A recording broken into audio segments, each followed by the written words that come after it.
everybody, and welcome to my YouTube channel. I, of course, am just another heavy metal maniac, and today I am doing another discography ranking. You saw the little intro I made in the beginning.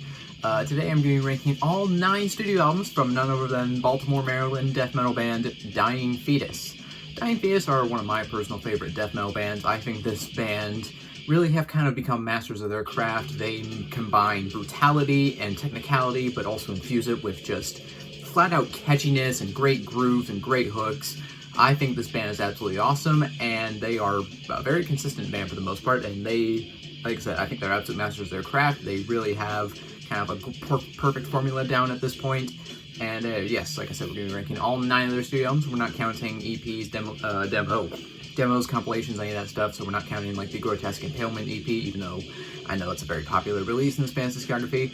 So yeah, without further ado, enough of my ramblings, let's just get right into the rankings. So, of course, we are starting at last place. My number 9 choice is their 2007 album, War of Attrition. I don't necessarily, dislike this album, but to me, this is kind of just kind of a there album. It's just kind of there, and it's last place for a reason. I don't like the production of this album. To me, the recording of this album is pretty thin. It doesn't have any real kind of heft in the recording, the production of this album. I think this is probably the worst sounding production this band has ever had, honestly. But also, it's not just the production that I have an issue with, it's the songs. To me, this album is, I don't want to say it sounds uninspired, but it kind of does. It kind of feels like that they were just kind of cruising along, they were kind of just on autopilot, and they're like, alright, let's just, get in the studio, we'll hammer out these songs. That's not to say there aren't good songs in here, because there are a few that I think are pretty good, like Homicidal Retribution, I think, is a good song. Obsolete Deterrence, I think, is a pretty good song too. But this album is just, like I said, to me, it kind of feels a bit uninspired, like they were just kind of cruising along, and yeah, and on top of that, the bad production really doesn't do this album any favors, so that's why War of Attrition for me, it lands at number 9. Not a terrible album again, I think it's a decent album, but this band has way, way better material than this, for sure. Coming in at number 8, it is their debut album, Purification Through Violence, which was released in 1996.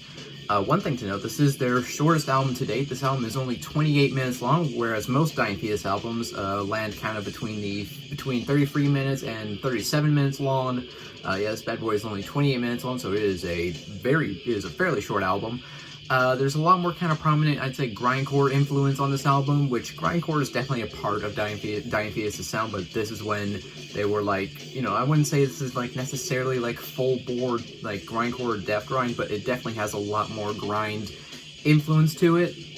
And I think this was a pretty landmark release, and kind of that second wave of brutal death metal that kind of started popping up, I'd say, between 1995 and kind of 2000, you started getting, your Internal Bleedings, your Skinlesses, your Devourments, and Dying Fetus fit right in with that crowd, and I think this was a pretty big release in that kind of early second wave of brutal death metal.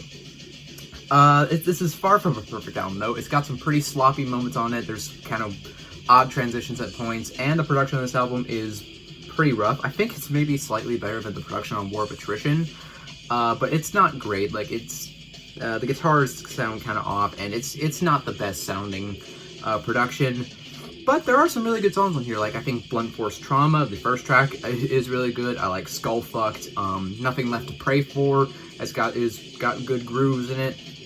So yeah, this is definitely a solid start for this band, but to me, I think they just got better from this point on. This was a good, kind of laying the foundations for what Dying Fetus would kind of expand upon later, but they did that better later.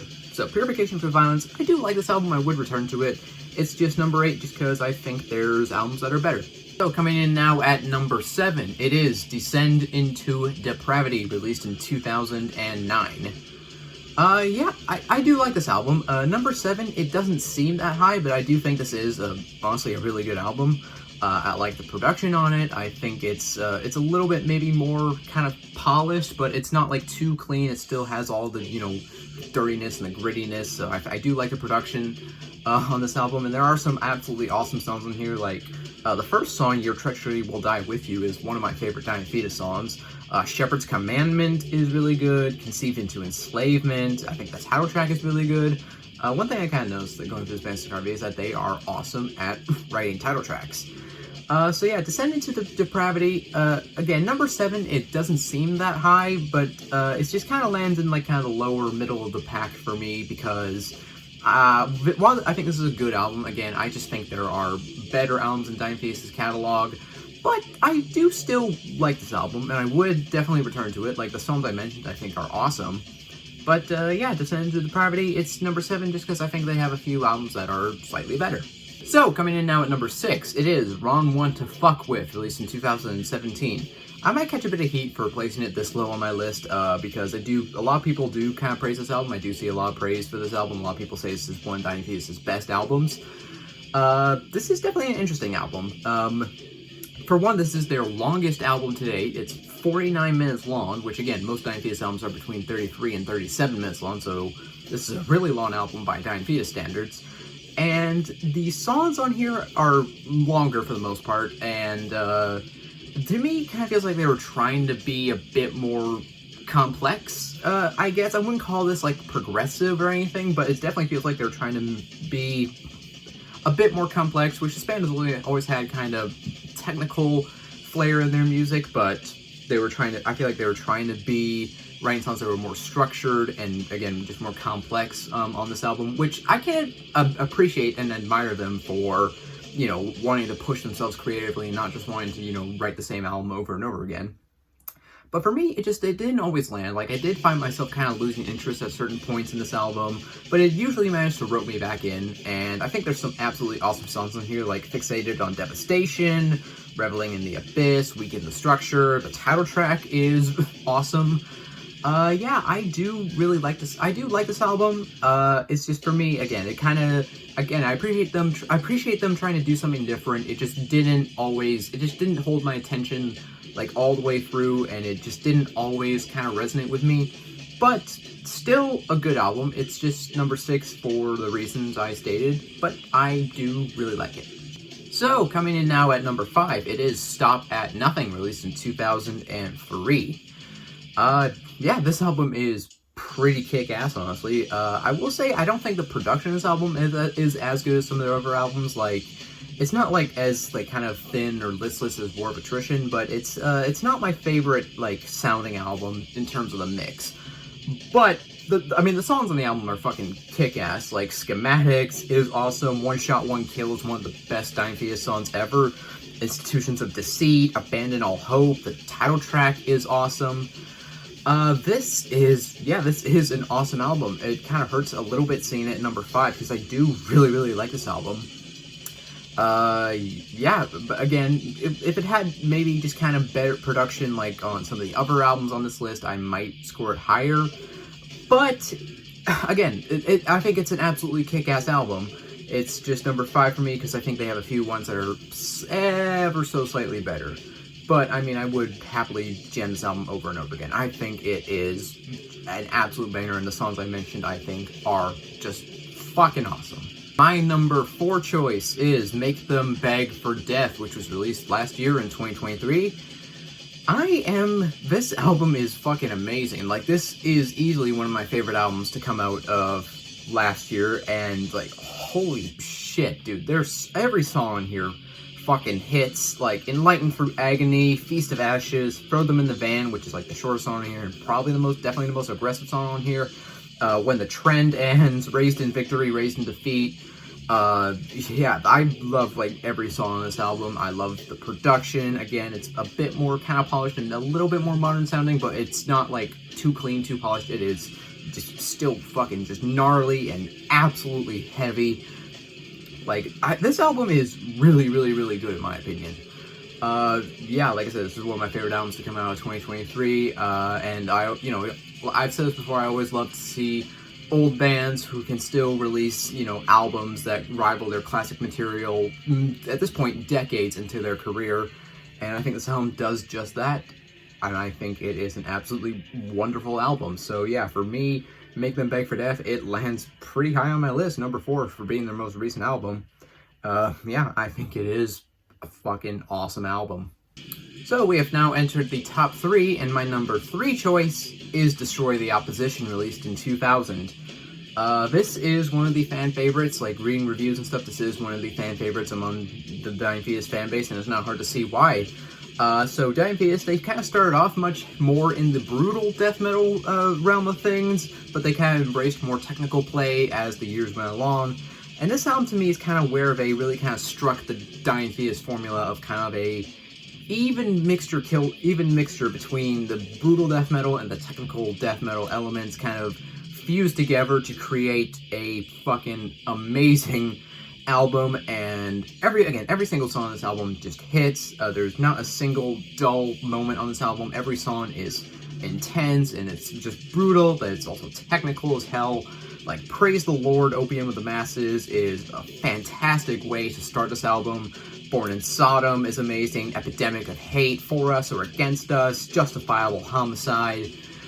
This is an amazing album. Like, this is one of the kind of most important death metal albums to be released in the early 2000s in my eyes, because this was a big release, and this is, again, one of the kind of regarded as being, by many people, probably the best Dying Fetus album. Again, it's not hard to see why, because goddamn, this album is fucking amazing, and it takes the number 3 spot for me. I absolutely love it. And coming in at number 2, it is Killing on Adrenaline, released in 1998. This was the album where they started to embrace much more kind of technical death metal riffing, but it hadn't really... It still is kind of very much more in the brutal death metal space, and this, honestly, to me, is probably Dying Fetus' heaviest album. Like, the production of this album is just crushing, and, like, it is just very, very heavy album. Super brutal, just fast and intense at all times. And some of my favorite Dying Fetus songs are on this album, like Tau Track is amazing, Procreate the Malformed, We Are Your Enemy, Kill Your Mother, Rape Your Dog. What a great song title that is, but also that's just a flat-out vicious song. Intentional Manslaughter is a fucking banger too. I love this album. This album kind of snuck up on me, like, when I revisited it, because I did not think at first when I was doing this, when I was, going through these albums, that Killing on Adrenaline would rank this high for me, but it took the number 2 spot, because I just love, like, every single song off of it. I love the production, and yeah, John Gallagher, he's one of the best death metal vocalists in my opinion, and I just love his deep, bellowing, fucking gnarly, like, roar. Like, when Dying Fetus were starting out, like, who knew people could do death metal vocals like that style? Like, like, definitely, I think, influential to other death metal vocalists, but that aside, Killing on Adrenaline, point blank, this is just an amazing album in my opinion, and it would be my number 1, but there's one that edges it out just slightly. But Killing on Adrenaline, it is a fucking amazing album, one of my favorite 90s death metal albums probably, definitely. So yeah, Killing on Adrenaline, it is number 2. And taking the number 1 spot on my list, it is Reign Supreme, released in 2012. Goddamn, this album is a fucking banger, holy shit. Like, my god. Dude, every single song on here is fucking amazing. Invert the Idols is one of the more kind of grindy songs on here, and it is fucking insanely awesome. Subjected to a Beating is such an awesome song. That song is just, god, that song alone is Riff City. The whole album is Riff City, but that one song in particular. Second Skin, From Womb to Waist, Devout Atrocity, and actually the first Dying Fetus song I ever heard was In the Trenches, and that is still one of my favorite Dying Fetus songs to this day. The breakdown on that song is fucking, like, oh my god, that song, that breakdown is just, it gets stuck in your head and it does not leave. I love the production of this album. I see some people saying that they kind of don't like the production of this album, and yeah, it's a little bit more polished, but to me, it's not overly polished. Like, it's still very, very heavy.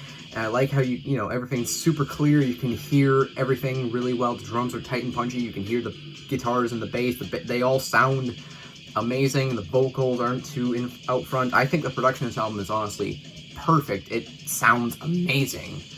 Yeah, Reign Supreme, this is one of my favorite death metal albums of all time, probably. I think this is just a absolutely incredible album, a staple, frankly, in brutal / technical death metal / I guess you could maybe call them Dying Fetus death grind too.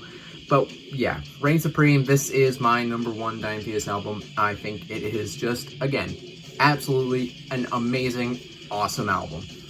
And that concludes my Dying Fetus discography ranking. If you made it to the end of this video, you are awesome, and I appreciate you. Do consider leaving a like on this video if you enjoyed it. Leave a comment down below. Tell me, do you agree with my rankings? Do you disagree? What band should I rank next? Leave your suggestions in the comments. Do consider subscribing as well, because I do have a lot more content coming your way. And like I said, that about does it. I am just another heavy metal maniac. I'll see you all sometime in the future. In the meantime, all of you take care and have a great day. So long.